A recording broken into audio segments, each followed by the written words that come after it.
October 8th, 9:48 a.m., District Court, Defendant Lobby number 6. Hello everybody, and welcome back to Apollo Justice Ace Attorney. We are here in the first portion of the trial. In the previous video, we discovered something rather shocking. Behind 3 of the paintings in the Jewish studios, we discovered sketches that were related to all 3 cases that Apollo has been a part of, which is quite surprising because until now we never even knew anything about Vera Misham. So anyway, let's keep going here. Good morning. So, you're Vera, right? I'm Trucy. Trucy Wright. That's right with a W. But not right, right? Okay. We're on your side. You can tell us anything. Please? Good morning.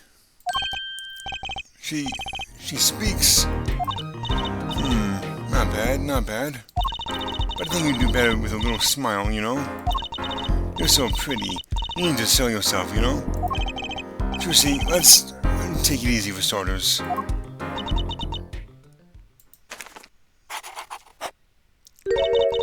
Thank you for taking my case. Was she left-handed? Okay, well that's a start, I guess.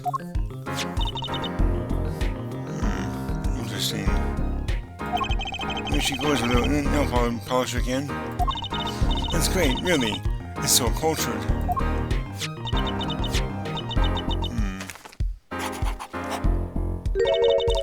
Want to try? Really? Girls. The victim, Vera Misham, was a forger, and a stolen painting was found in his studio. A life of crime, really. Maybe one that led to his death. October 8th, 10 a.m., District Court, courtroom number 3.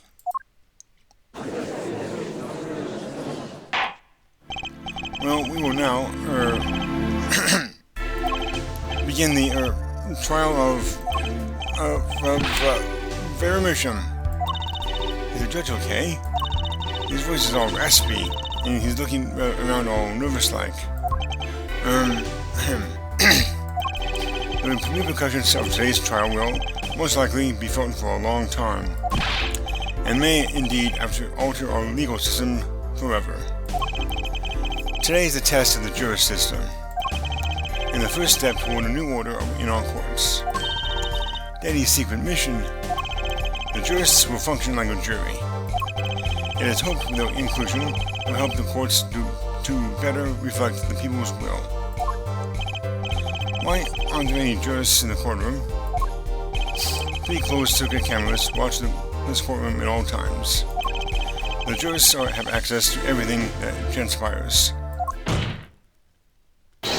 Jurists judge well and judge cool. There's that music again.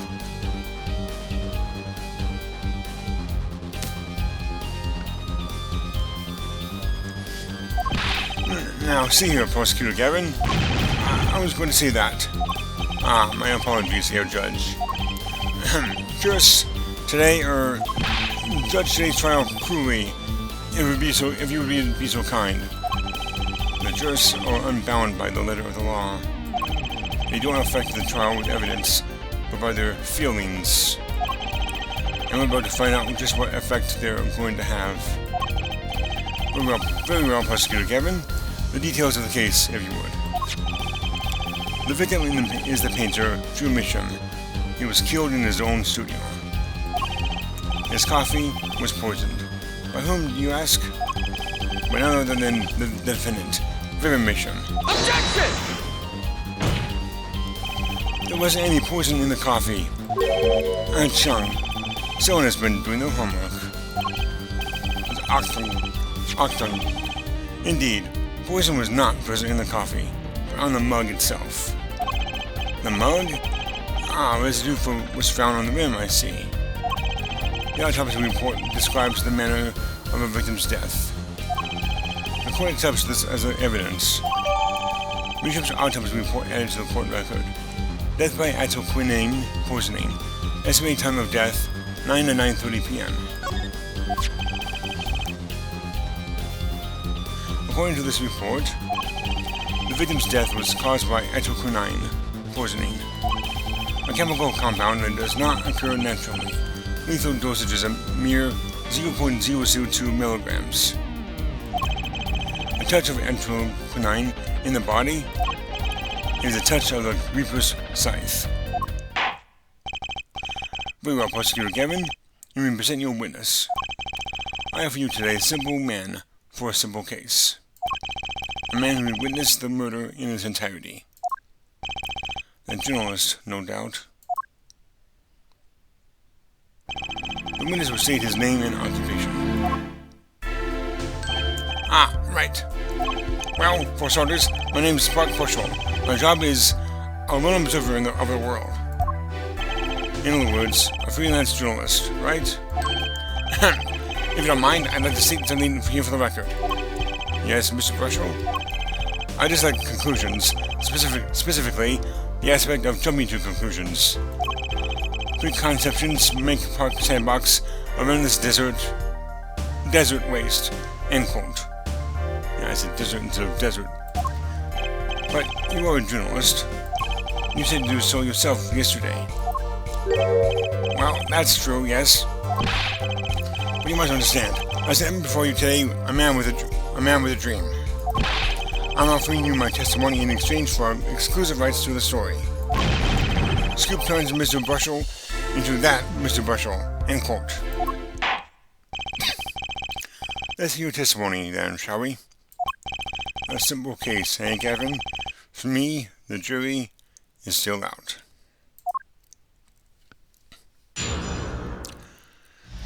Alright, the journalist's story. I visited the studio around 9 at night to do the interview.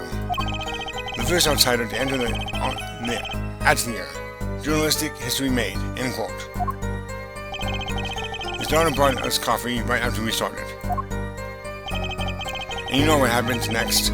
Star falls. End quote. No one else entered the room besides me, her, in the whole time. That does sound like a simple case. Unless you were the one who poisoned him. What are you saying, Judge? Need I remind you, the cameras are rolling today. I felt the need to be a bit dramatic. You didn't do it, did you? Me do a thing like that?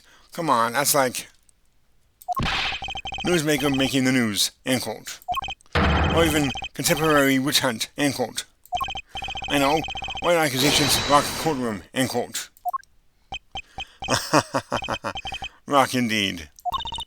Prosecutor Gavin sure looks like he's having fun. I'm so happy for him. Very well, Mr. Justice, your cross-examination, please. Alright. Here we go.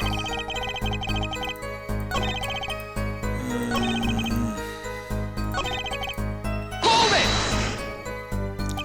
What's this about a star falling? Star falls, it's like an old telegram. Send money over. Zowie, you don't know? That's like a journalist's code word. Journalism code word. An important personage passes away, a star falls. Get it? But there's no gravity in space, is there? I wouldn't think stars could fall, really. Doesn't this matter? Oh boy, this is good stuff, good stuff.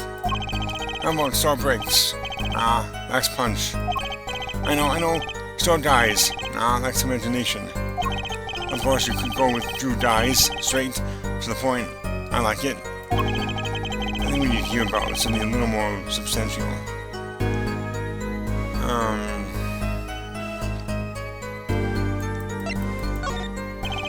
You say Mr. Misham had the coffee too. But did you actually see him drink the coffee? Of course. He who sees it wins, but he who says it wins bigger. End quote. I have a man see dog eat world. Wait, I live in a man sees dog, eat dog, and writes about it world. Yet. I guess I can't say I saw him drink it, really. He had one so-called sip, if that. Man puts lips to mug, drinks, and cold. That poison is quite virulent, I hear.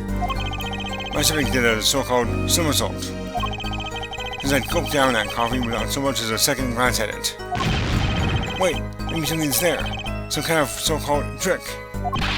Anyone want to venture a guess, for the record? Does this guy have a pause button? Well, not exactly. Well, Mr. Justice, do you find that testimony valuable? Yes, I did. The victim drank his coffee, then immediately fell over? Oh yes, yes. You can go to press for that one. Your Honor, this is a vital piece of information. Please add it to the testimony. Very well. The witness will add this to his testimony. Vital. Right. He had one sip, if that. The next moment, he was on the floor.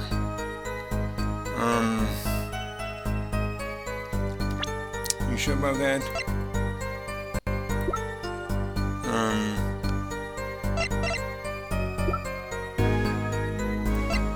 Coffee cup. Objection! You know what I have a problem with? A particular property of the poison used, anthraquinine. Oh? Prosecutor Gavin was quite clear about the poison. A lethal dosage of 0.002 milligrams paralyzes the central nervous system. If you drink that, even you, Mr. Justice, would be reduced to a quivering pile. Why are you using me as an example? Unfortunately, we weren't told everything. There was a vital omission in Prosecutor Gavin's information. An omission? Anthraquinine is as virulent as he says, but death doesn't come upon ingestion, not immediately. That's because anthraquinine is slow-acting. Slow-acting? What? According to one forensic scientist, it's one of the most virulent poisons, but it's absorbed into the body astonishingly slowly. It takes at least 15 minutes from the time of ingestion for adverse effects to show. If we suppose that the moment Mr. Misham sipped the coffee was when he sealed his fate, then he would still have had time left to enjoy his last cup of joe. Order! What's the meaning of this? If what the evidence says is correct, why that contradicts the entire testimony we've just heard. Well, Mr. Brushel, anything to say on the record? Slow acting? SLOWACT. It was virulent, all right. Even then, it had already begun digging its claws into the journalist. He was working on a scoop. Objection! It's Brushel, yeah? Vera Brushel, let's take a trip back down memory lane. Huh? Did the victim really die the instant he took a sip? Think it over. This is vital. You know what I think? I think that was a not so subliminal suggestion, end quote. I admit, it does cause a problem if he died when you say he died.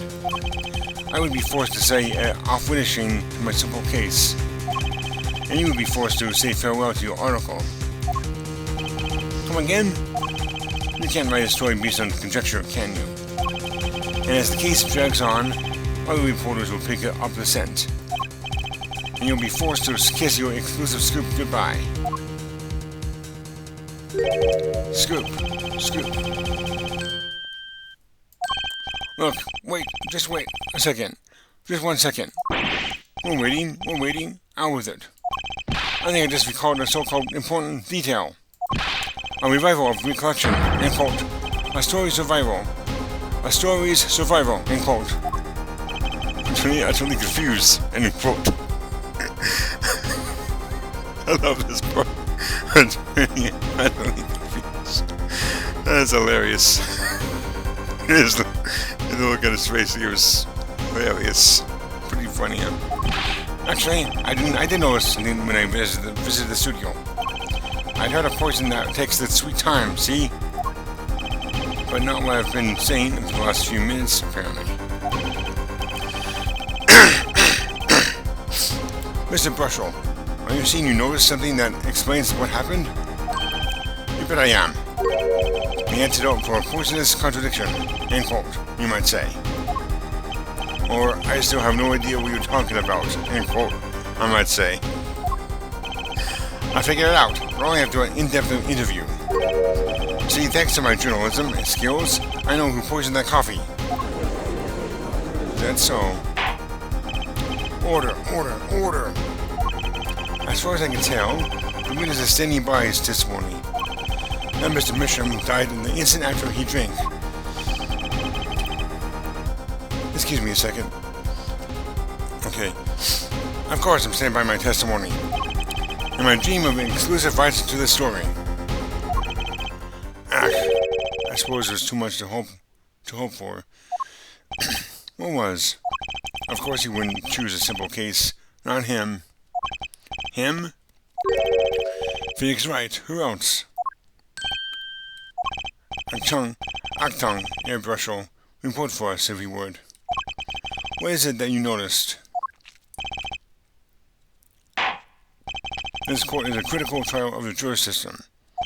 I'm afraid there no room for doubt is permissible. You will testify to the court about what you noticed.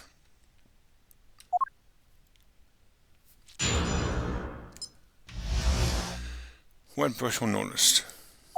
When I arrived at the studio, Mr. Misham was at his desk. He seemed to be writing a letter, but he quickly sealed the envelope. I thought nothing of it at the time, of course. Now that I think about it, what if he was writing a suicide note? Unlikely. A suicide note? Yes, he had this look on his face. Man's face is inscrutable as a quadratic equation. End quote. Suicide? Poor Mr. Misham. But that means Vera's innocent. Would someone commit suicide in the middle of an interview? Oh. Very well. You may begin a cross-examination.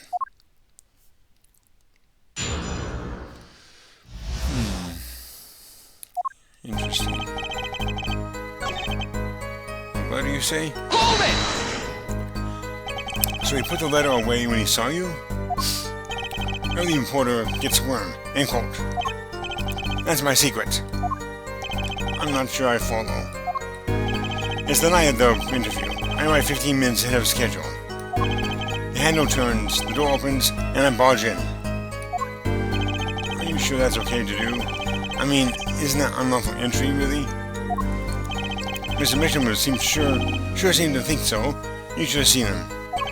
He crammed his letter into the yellow envelope so fast as he could. I know a secret when I spot one, and that was one. It does seem significant. Well, Mr. Justice, I wonder. It does have the meaning of something important. I did testimony. The defense finds this testimony vital, Your Honor. Very well. Please add it to the testimony then. Hey, why not? My account comes for free of charge. It was a yellow envelope. I heard it was left at the crime scene. You sure it was red? Yellow? Are you sure it was not red, that is?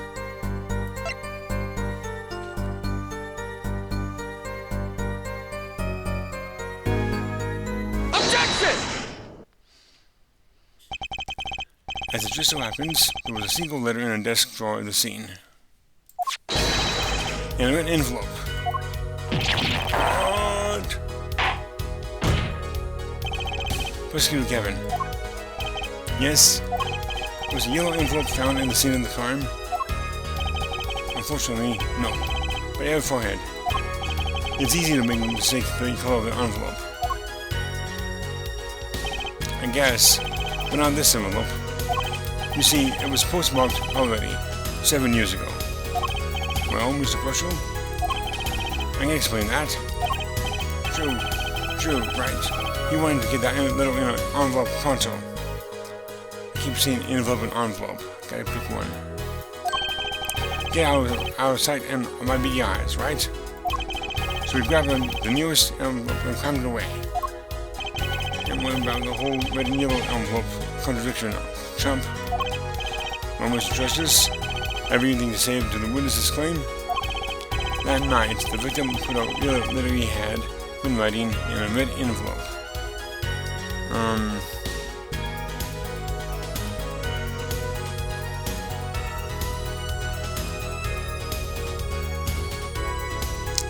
It's impossible. That's impossible. Ah, I like your expression. So full of confidence.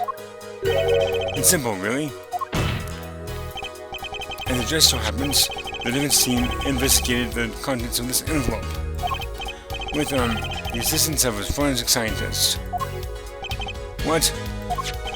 Note that this letter is addressed to Vera Misham. Oh. Why would he address the letter to himself? Let alone send a suicide note to himself. I've been scooped. Order, order, order. Mr. Bushel, can you explain this to the court? Oh, my. How could I have forgotten? I suppose that this happens to the best of us. Reporter gets old, forgets lots. End quote. I'm still waiting for an explanation, Mr. Bushel. Well, that's the thing, you see? After he put a letter in an envelope, Mr. Misham sat there searching his desk drawer for something. His desk drawer? Yes, a stamp. A so-called postal stamp. End quote. A stamp? Whatever for?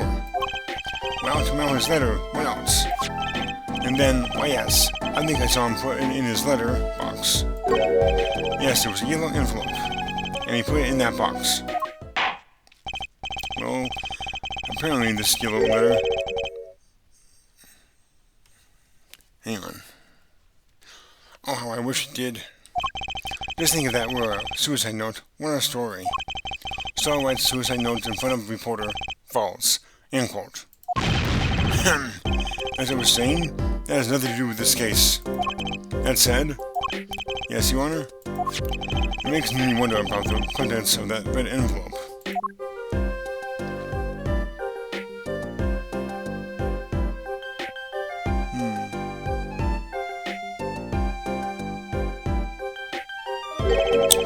$100,000 is quite a good deal of money. So this is from 7 years ago, yeah?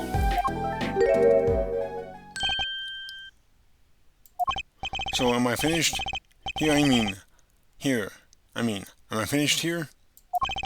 I was thinking of, going home to start writing.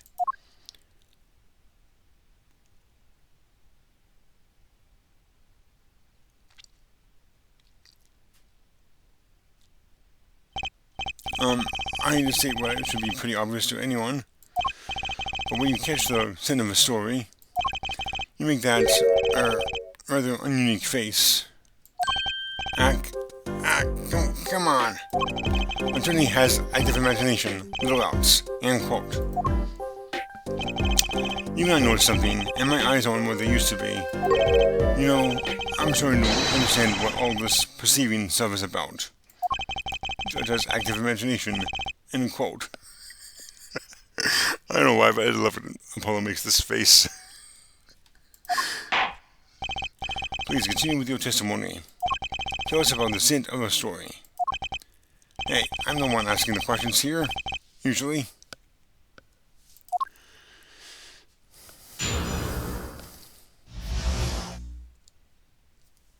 The scent of a story. Actually, it took a bit of work to get a thumbs up on the interview. Reporter leveraged a story, get this interview, end quote. The story concerned a certain case from 7 years ago. That red envelope probably had something to do with it. Say what you will, but Jews tell him without comparing. So you threatened to go to press with this story? That's how you got your interview? Blackmail? Well, yes. I mean, no, no, no, no, no, no. It wasn't exactly black. I mean, not... something wrong, Mr. Brushel? Look, this is my story, my tidbit. Journalists' info is livelihood. End quote. I see. Why are you having me chatting away in here? What's going on out there? What if someone, Wally Woodsmith or Sally Scooper, gets wind of my story? They could be going to press while I'm going to waste. The court feels your pain, Mr. Brushel. Mr. Justice, let's pick up the pace. A certain case 7 years ago. Wait, 7 years ago?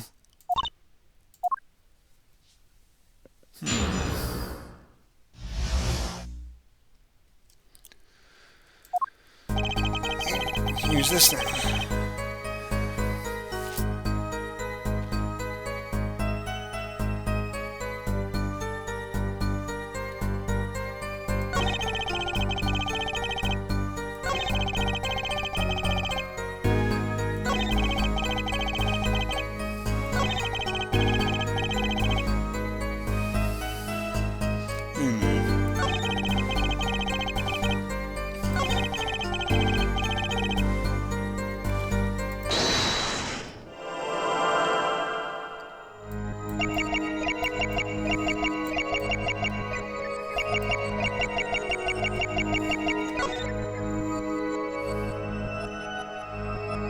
Interesting.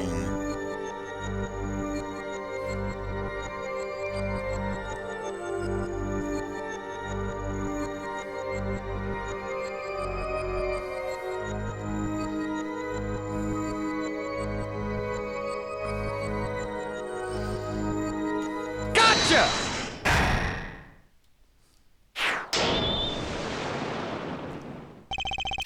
So much, Mr. Brushel? Yeah, well, a man can't help his plans, you know? It's more than that. When Mr. Misham's talent was mentioned, you suddenly began to sweat buckets. You're hiding something about his talent. What? That's ridiculous. Evidence time. Let's show where Mr. Misham's true talents lay. It just so happens I have evidence showing the talent mentioned in that letter.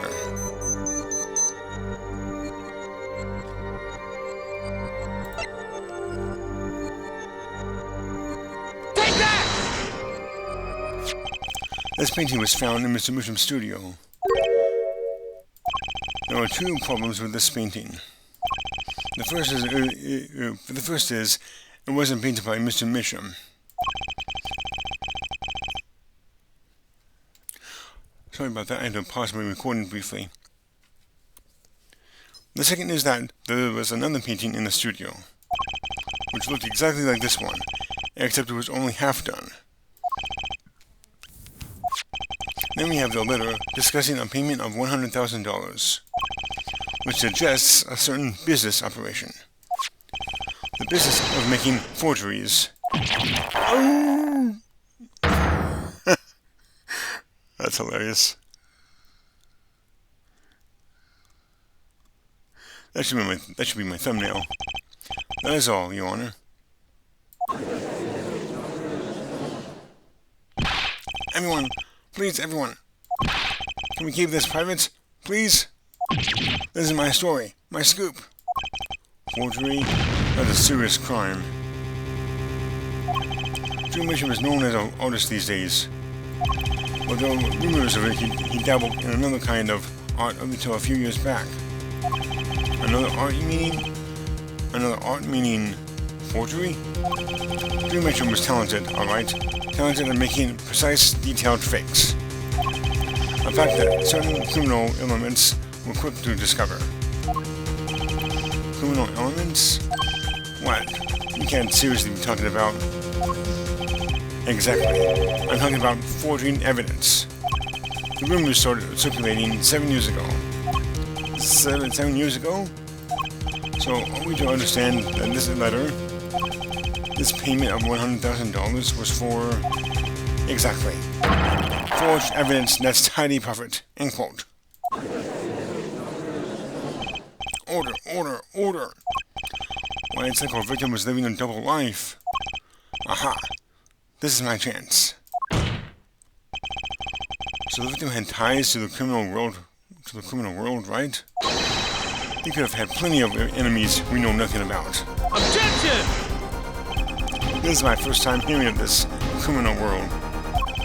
We certainly found no criminal connections when we conducted our investigation. Objection!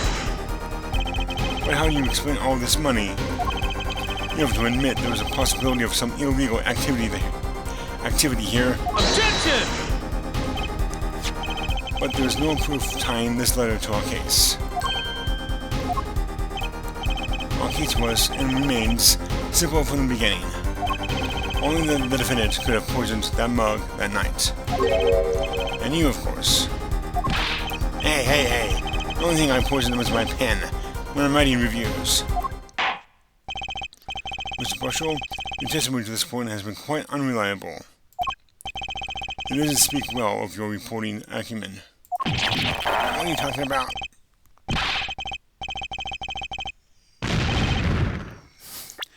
What are you talking about? My journalism is rock solid. Journalism is so solid, you could stand on an elephant on it. End quote. In any case, let's hear a summarized recap of your testimony. If we can ascertain the situation in that studio from the recap, the trial is over. Apollo, what's he talking about? The cross-examination showed Mr. Bushel didn't have reason or means to poison him. As long as there's no other suspects, then the killer had to be Vera, that's what. This next testimony is our last chance. Mr. Bushel, your testimony, please.